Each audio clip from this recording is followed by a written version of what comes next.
성주 사드 배치를 철회하라는 미 백악관 청원 서명이 백악관의 공식 답변을 받을 수 있는 기준인 10만 명을 넘어섰습니다.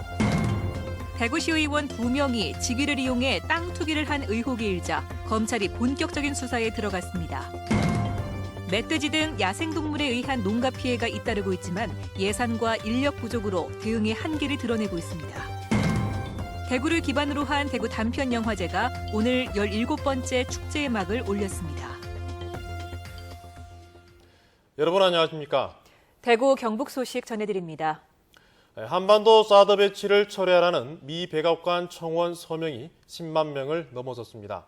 백악관은 60일 안에 사드 배치 결정에 대한 입장을 밝히거나 관련 공청회를 열어야 합니다. 성주 사드 배치 철회 투쟁위원회는 국회 국정조사를 요구하는 100만 서명운동도 준비하고 있습니다. 도성진 기자가 취재했습니다. 미국 백악관 청원 사이트인 위더 피플에 게시된 한국 사드 배치 철회 청원이 10만 명을 넘어섰습니다. 지난달 15일 미국 한인단체에 의해 개설된 지 27일 만입니다. 교민들은 청원 이후로 한미 정부가 지역 주민과 국민들의 강한 반대에도 불구하고 한국 내 사드 배치를 결정했다며 이미 대량 살상무기로 무장한 북한과 중국, 러시아의 군비 경쟁을 부추겨 동북아 긴장을 높일 것이라고 지적했습니다.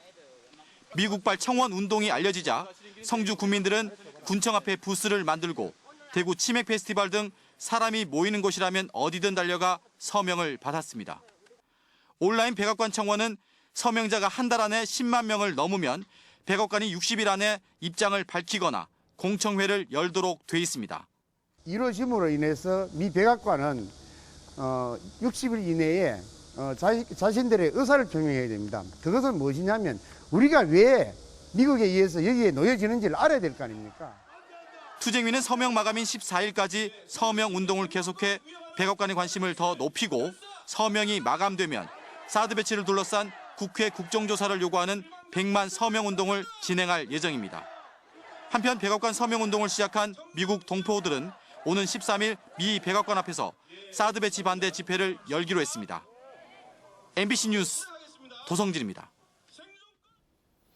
성주 사드 배치 철회 투쟁위원회가 국방부와 대화를 갖기로 했습니다.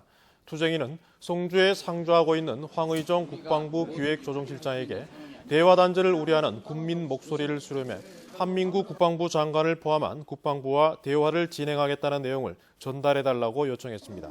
투쟁위는 가능한 이번 주 안에 한 장관과 간담회를 열 계획인데 간담회 일정은 투쟁위 공동위원장이 결정하기로 했습니다.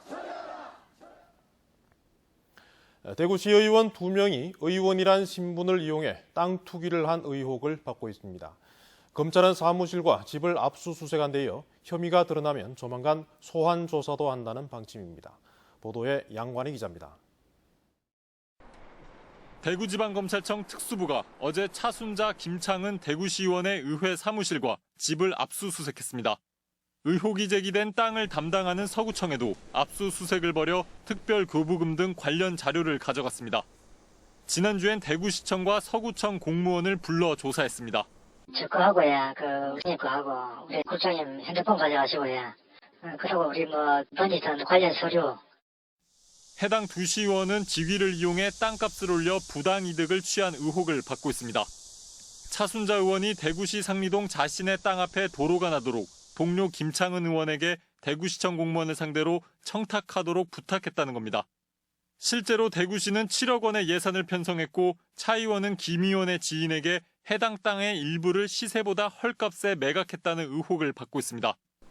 해당 의원들은 관련 의혹을 강하게 부인하고 있습니다. 그래서 저는 청탁했는 일도 없고 공무원들한테 해본 일도 없을 뿐더러 부동산 업자가 그건 앙심 품고 하는 일을 제가 어떻게 그걸 하겠어요. 검찰은 압수수색 자료를 살펴본 뒤 혐의가 드러나면 조만간 두 시의원을 불러 조사할 방침입니다. MBC 뉴스 양관입니다. 공무원들이 해외 연수를 가지도 않은 채 경비만 챙기거나 일정을 속여 무단 결근하기도 했습니다. 관리감독 책임이 있는 자치단체는 항공권이나 영수증조차도 확인하지 않았습니다. 김은혜 기자가 보도합니다.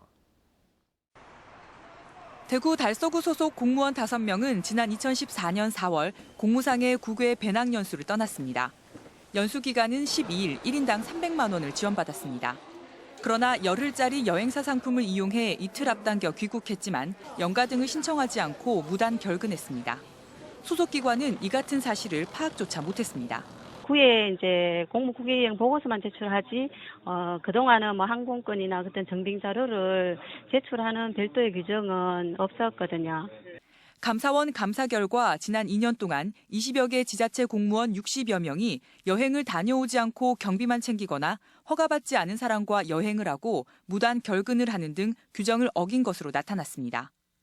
공무원의 공무 국외 여행 관리가 허술한 것뿐만 아니라 민간인을 대상으로 국외 여행 경비가 선심성으로 지원돼 지방재정의 건전성이 훼손되고 있는 것으로 드러났습니다. 영천시는 읍면동 체육회장 등 12명에게 국외 여비로 1,700여만 원을 지원했다 감사원에 적발돼 주의 조치를 받았습니다. 명목은 선진체육활동과 체육시설 견학이었지만 실제로는 중국 국립공원 등반 등 관광이 전부였습니다. 영천시 등 17개 자치단체가 지난 2년 동안 민간인에게 성심성으로 지원한 여행 경비는 10억 원에 가깝습니다. 전반적으로 내용이 부실하고 또 거기에 대한 관리가 안 되는 측면들이 굉장히 많기 때문에 그렇다면 엄격하게 이런 해외여행을 좀 제한하는 것이 좀 필요하다고 보여지고요. 혈세가 지원되는 국외 여행의 투명성과 책임성을 높이기 위한 장치가 필요해 보입니다. MBC 뉴스 김은혜입니다. 동북지방통계청에 따르면 지난달 대구의 고용률은 60%로 지난해 같은 기간보다 0.2%포인트 올랐습니다. 또 지난달 취업자는 125만 4천 명으로 지난해 같은 기간보다 6천 명 늘었는데 도소매, 숙박, 음식업은 늘었지만 사업, 개인, 공공서비스업에서는 취업자가 줄었습니다. 지난달 경북의 고용률은 62.8%로 지난해보다 0.3%포인트 떨어졌고 취업자는 지난해보다 3천 명 줄어든 143만 5천 명으로 나타났습니다. 부실 시공 논란으로 지난 4월부터 운영이 전면 중단됐던 경주시 서면 행정복합타운의 목욕탕이 엉터리로 지어진 것으로 밝혀졌습니다. 경찰은 시공업체 직원과 공무원, 주민 등 6명을 불구속 입건했습니다. 장미쁨 기자가 보도합니다. 시립 화장장이 들어선 마을 주민들을 위해 경주시가 107억 원을 들여 만든 행정복합타운. 문을 연 지 반년여 만에 운영이 중단된 이곳 목욕탕의 부실 시공 논란이 사실로 드러났습니다. 경찰은 지하수 공사를 하면서 시멘트를 도면과 달리 적게 사용하고 무등록 업체에게 지분 공사를 맡긴 혐의 등으로 시공사 현장 소장 등 2명을 형사 입건했습니다. 또 공사 과정을 제대로 감독하지 않고 허위로 준공 서류를 만들고 허가를 내준 경주시 6급 공무원도 입건했습니다. 해당 공무원은 공사 감독관이면서도 주요 작업 현장에 직접 나가지도 않은 채 이상이 없다는 보고서를 제출한 것으로 드러났습니다. 건립 당시 추진위원장이었던 주민 58살 이모 씨도 하청업체 선정 과정에 부당하게 개입하고 금품 500만 원을 받아 챙긴 혐의를 받고 있습니다. 무엇보다 주민들을 위한 복지시설에서 심각한 부실이 드러나자 주민들의 실망감도 클 수밖에 없습니다. 전체적으로 관공공사에서 감독관이 입회 확인 지도치 안행한 결과인 것 같고 이로 인해서 6명 업체 2곳을 입건하게 되었습니다. 해당 목욕탕은 시공업체의 하자 보증금으로 보수를 마친 상태로 마을 운영위원회는 새로운 사업자를 선정해 다음 달 중으로 운영을 재개할 계획입니다. 시공업체 직원과 공무원, 일부 주민의 삐뚤어진 행태가 공공시설의 부실 시공을 낳았습니다. MBC 뉴스 장미쁨입니다. 수확기가 가까워지면서 농가에는 멧돼지 등 야생동물 피해가 크게 늘어나고 있습니다. 하지만 예산도 부족하고 인력도 부족해 대응의 한계를 드러내고 있습니다. 보도에 김철승 기자입니다. 포항의 한 농촌 마을, 수확을 앞둔 옥수수 밭이 쑥대밭으로 변했습니다. 멧돼지들이 수시로 들락거리며 옥수수 대를 넘어뜨리고 옥수수를 골라 먹은 것입니다. 철선 울타리와 전기 목채기까지 설치해봤지만 무용지물이었습니다. 아까 울타리 있잖아요. 전기 울타리. 그거 해도 효과 없고 얼마나도 안 되고요. 전혀 안 됩니다. 인근의 또 다른 농가, 80대 할머니는 요즘 고구마 밭 지키기에 노심초사입니다.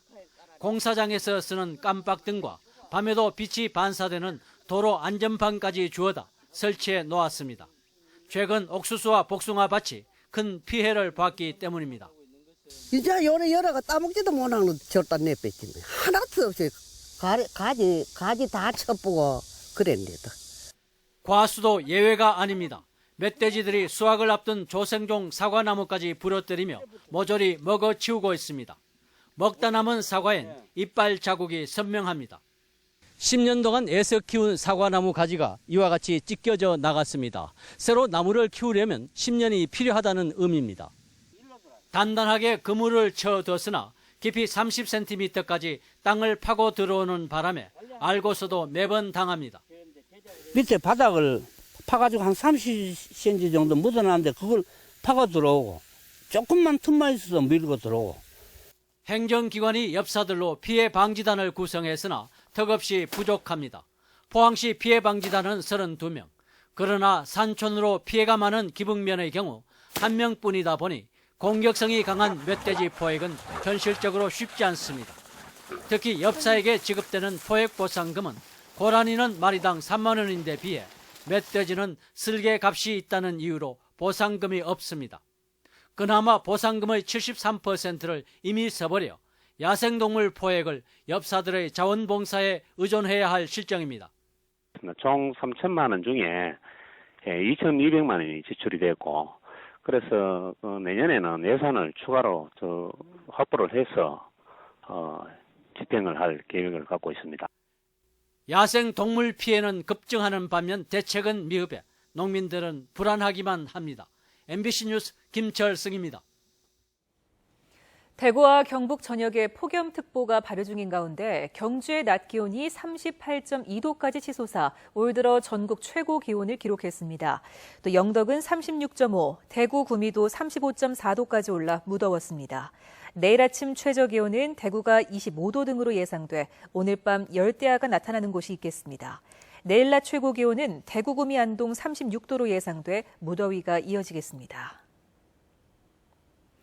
올여름 계속된 폭염으로 경북 동해안을 찾는 비서객이 520만 명을 넘을 것으로 보여 역대 최고치를 기록할 전망입니다.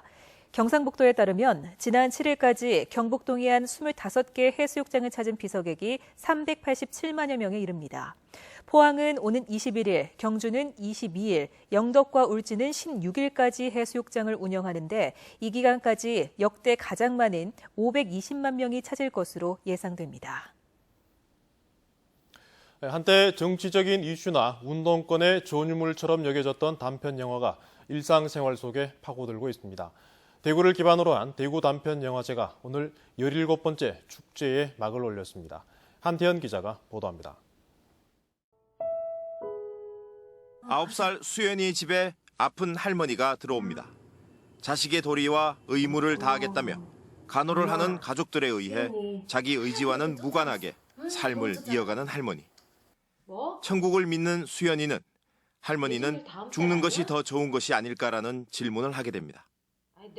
누구나 한 번쯤은 겪거나 겪게 될 상황. 감독은 자신의 경험을 단편 영화에 녹여냈습니다. 할머니 돌아가시면 안 되니까, 엄마 돌아가시면 안 되니까 곁에 있어야 해라는 어떤 뭔가 자식된 도리로서 그렇게 붙잡아 놓는 것보단 진짜 그분이 원하시는 게 뭔지 한 번쯤은 생각할 수 있지 않나. 모두 660여 편이 출품된 올해 대구 단편 영화제는 거듭된 횟수만큼 전문 축제로서 자리를 굳혀가고 있습니다. 야외 시사회를 비롯해 시민들 속으로 다가가고자 하는 시도들도 이루어지고 있지만 과제도 많습니다. 단편 영화를 만드시는 분들은 굉장히 어떤 영화제에 대한 인식들이 굉장히 높고요. 그래서 조금이라도 이제 좀 저희가 이제 앞으로 더 노력을 해서 이제 많은 시민들한테 다가갈 수 있도록 또 노력할 예정입니다. 제작을 활성화시키는 데는 아직 조금 역량이 부족해요. 그 부분에 대한 역량 강화를 조금을 해서 저희 체질을 조금 강화시키는 데 좀 힘을 좀 써야 하지 않을까. 짧지만 굵은 감동을 전해주는 대구 단편 영화제. 영화 팬들이 알고 있는 대구의 새 이름으로 발돋움하고 있습니다. MBC 뉴스 한태현입니다. 경상북도는 부정청탁 및 금품 등 수수의 금지에 관한 법률, 이른바 김영란법 시행을 앞두고 농축산물 피해를 최소화하기 위한 대응팀을 구성해 운영합니다. 농축산유통국장을 단장으로 4개 팀 18명으로 구성된 대응팀은 법 시행에 따른 정부 대책과 연계해 농축산물의 가격 동향과 수급 모니터링을 실시하고 소비 촉진과 수습 대책도 세워서 추진할 계획입니다. 국세청이 김영란법 시행을 앞두고 내부 규정을 만들고 사례별 행동 요령을 담은 사례집을 제작했습니다. 국세청은 한 번에 100만 원 또는 한 해 300만 원을 넘기는 금품을 받았을 때 공직에서 배제시키는 등의 엄격한 내부 규정을 지난 2월 마련했다고 밝혔습니다. 또 앞으로 수시로 행동 강령을 문자로 알리고 청렴 교육을 하는 한편 세무 대리인과 납세자 등 전반에 걸쳐 강화된 윤리 기준이 정착될 수 있도록 할 방침입니다. 일본군 위안부 문제 해결을 위한 수요 시위와 세계 인권과 평화를 위한 걷기 대회가 오늘 저녁 대구백화점 광장에서 시민단체와 일본군 위안부 피해자인 이용수 할머니, 자원봉사자 등이 참석한 가운데 열려 한일 위안부 합의 무효를 주장하고 서명운동도 펼쳐졌습니다. 이어 오늘 14일 일본군 위안부 피해자를 기리는 기리미를 앞두고 평화와 인권을 위한 시민 걷기 대회가 대구 공평 내거리 일대에서 진행됐습니다. 오늘 오후 2시 반쯤 대구시 동구 유라동의 한 도로에서 26살 정모 씨가 운전하던 경차가 사설 구급차를 들이받았습니다. 사고 충격으로 사설 구급차가 옆으로 넘어지면서 이송 중이던 뇌졸중 환자와 응급구조사, 운전사 등 4명이 다쳐 병원으로 옮겨졌습니다. 경찰은 운전자를 상대로 신호 위반 여부 등 정확한 사고 경위를 조사하고 있습니다. 가정용 전기요금 누진제도 개편 요구가 높은 가운데 한국전력 직원들이 절전 캠페인을 벌여 논란이 일고 있습니다. 한국전력공사 대구경북지역본부 직원들은 어제 동성로 일대에서 전력 사용 피크 시간대인 오후 2시부터 5시까지 과도한 전기 사용을 자제해달라며 가두 캠페인을 벌였습니다. 그러나 일부 시민들은 폭염 속에 가정용 요금 누진제 불만이 치솟는 가운데 한국전력이 절전만을 강조하는 게 쉽게 수긍이 가지 않는다며 눈살을 찌푸렸습니다. 제40대 대구본부 세관장에 윤희근 세관장이 오늘 취임했습니다. 신임 윤 세관장은 충남 공주 출신으로 관세청 대변인과 서울세관 조사국장 등을 두루 거쳤습니다. 윤 세관장은 관세 행정에 불필요한 규제를 개혁해 지역 수출입 기업의 경쟁력 강화에 도움을 주도록 노력하겠다고 밝혔습니다. 경상북도가 올해 지방하천 정비사업 상반기 국고보조금 집행 실적에서 68%의 집행률로 전국 1위를 차지해 국비 90억 원의 인센티브를 확보했습니다. 세부 사업으로는 하천재해 예방사업 2지구, 고양해강 사업 4지구 등으로 총 사업비 150억 원 중 국비 인센티브가 60%를 차지합니다. 경북의 올해 지방하천 정비 사업은 22개 시군, 62개 지구에 국비와 지방비 1,538억 원 규모로 추진됩니다. 대구시 교육청은 지난달 6일 중학생이 학교 교무실에 몰래 들어가 기말시험 답안지를 고친 것과 관련해 해당 학교법인 보안 책임자인 행정실장과 관리 책임자인 교감에게 경징계를 요구했습니다. 또 관리 책임을 물어 교장과 교무부장 등에게는 경고 등의 조치를 요구했습니다. 대구시 교육청은 감사 결과 해당 학생은 기말시험 첫날 저녁 열려있던 복도 창문으로 건물에 들어가 시험지 보관창고 캐비넷 문을 열고 자신의 2과목 답안지를 고친 것으로 드러났다고 밝혀졌습니다. 새누리당 대구 중남구 곽상도 국회의원은 대구시 중구 명덕로와 서성로 일대 하수관거 정비와 남구 봉덕로 일대 복개 구조물을 보강하기 위해서 국민안전처로부터 재난안전특별교부세 7억 원을 확보했다고 밝혔습니다. 이 일대 하수관거는 40년 가까이 정비가 이뤄지지 못했는데 이번 예산 확보로 노후 하수관거를 연말까지 교체할 수 있게 됐고 2년 전 정밀검사에서 구조물 붕괴 우려가 제기됐던 남구 봉덕로 복개 구조물도 올 연말 보강이 완료될 것으로 보입니다. 구미시는 구미시 산악연맹 소속 산악인으로 구성된 예스 구미 7대6 세계 최고봉 원정대가 현지 시각으로 지난달 27일 오세아니아 최고봉인 해발 4,884m 칼스텐츠 등정에 성공했다고 밝혔습니다. 원정대는 지난 2012년부터 유럽과 아프리카, 북아메리카와 남아메리카, 그리고 오세아니아 최고봉 등정에 성공했으며 구미 시승격 40주년인 오는 2018년까지 아시아와 남극 등 세계 7대6 최고봉 등정을 이어갈 계획입니다. 대구지방법원은 억대의 교회 헌금을 가로챈 혐의로 기소된 65살 남성에게 징역 1년을 선고했습니다. 대구의 한 교회에서 해외 선교 자금을 관리하던 집사인 이 남성은 지난 2008년부터 수금한 선교 지원금 일부를 개인적인 용도로 사용하는 등 1억 2천여만 원을 가로챈 혐의로 기소됐습니다. 지금까지 대구 경북 소식 전해드렸습니다. 여러분 고맙습니다.